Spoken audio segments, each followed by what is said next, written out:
Após a morte de uma mulher em um acidente envolvendo uma motocicleta, uma motocicleta usada no transporte pelo aplicativo, um alerta foi aceso aqui no estado, hein? Sobre a legalidade desse tipo de transporte no Espírito Santo. Muitas prefeituras alegam que o serviço não é legalizado. Ao vivo, deixa eu chamar Gabriel Cavalini. Fala, Gabriel.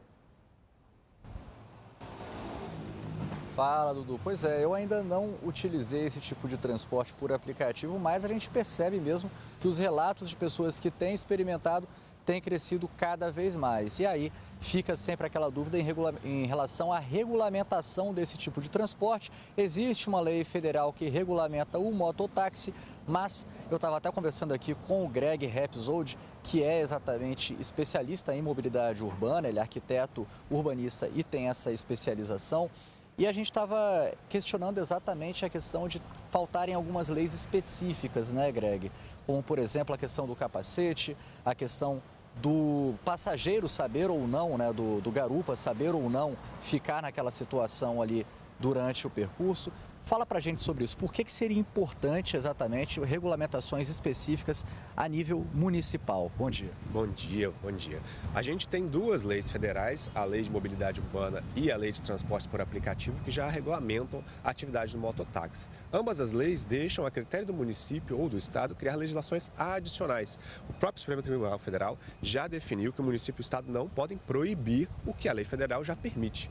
Qual que é o objetivo disso? Permitir que estados e municípios possam criar leis adicionais para regulamentar aquilo que é cultural da sua própria cidade. Aqui nos nossos municípios e no estado, a gente não tem muita cultura de andar de mototáxi, como temos, por exemplo, em São Paulo, onde isso já é consolidado há muitos e muitos anos. Por isso, a importância de nós termos uma legislação local para regulamentar esse tipo de coisa e até sanar dúvidas de motoristas de aplicativo, pilotos agora de aplicativo, para que vão usar o mototáxi e aquelas pessoas que vão frequentar, como por exemplo, responsabilidade do capacete. A gente sabe que capacetes têm diferentes tamanhos, né? Se você tem que ter ou não habilidade em usar a moto, a gente sabe que ao fazer curva você tem que se inclinar em direção à pista. Quem nunca andou de moto pode causar um acidente.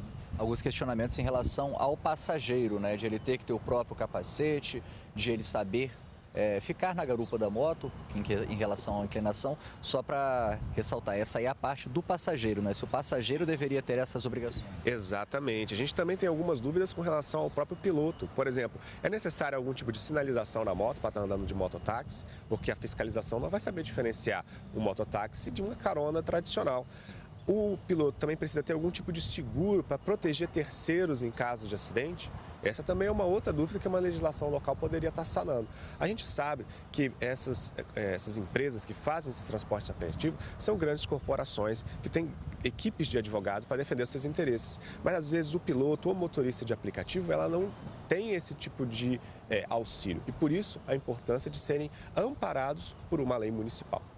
Correto. Além disso, a gente tem também questão das vantagens, né? De certo modo, seria positivo que fosse regulamentado para que, de fato, funcionasse esse transporte, para que o povo se acostumasse. Por que seria positivo também em questões urbanas o funcionamento do mototáxi ou da moto fazendo corridas de aplicativo? Uma das principais vantagens é que a gente tem mais um modal de transporte disponível à população para ser utilizado, né? A gente bate bastante nessa tecla da importância de ter diferentes opções de transporte público ou, por exemplo, pago por táxi ou aplicativo, para que as pessoas possam se deslocar com mais facilidade pela cidade. Esse é mais um modal de transporte que vai facilitar, por exemplo, as viagens curtas. Às vezes a pessoa quer pegar um ônibus para ir para um outro município, uma viagem mais longa, e vai poder pegar um mototáxi para sair da sua casa e chegar até o terminal num tempo mais hábil. Outra principal vantagem é nos horários de pico, onde a moto acaba tendo mais fluidez e vai poder garantir maior velocidade de transporte àquelas pessoas que têm urgência. Tá certo. Então, ou seja, resumindo, existem aí algumas obrigações que devem ser especificadas por conta exatamente na legislação, mas é claro, se isso for feito de uma forma coerente, a gente vai ter também vantagens. Greg, eu agradeço a sua conversa com a gente, tá? Muito obrigado por ter nos atendido.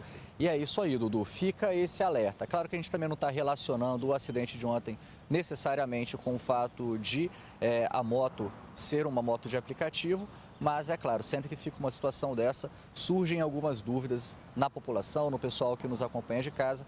E aí a gente tentou aqui sanar algumas delas, tá, Dudu?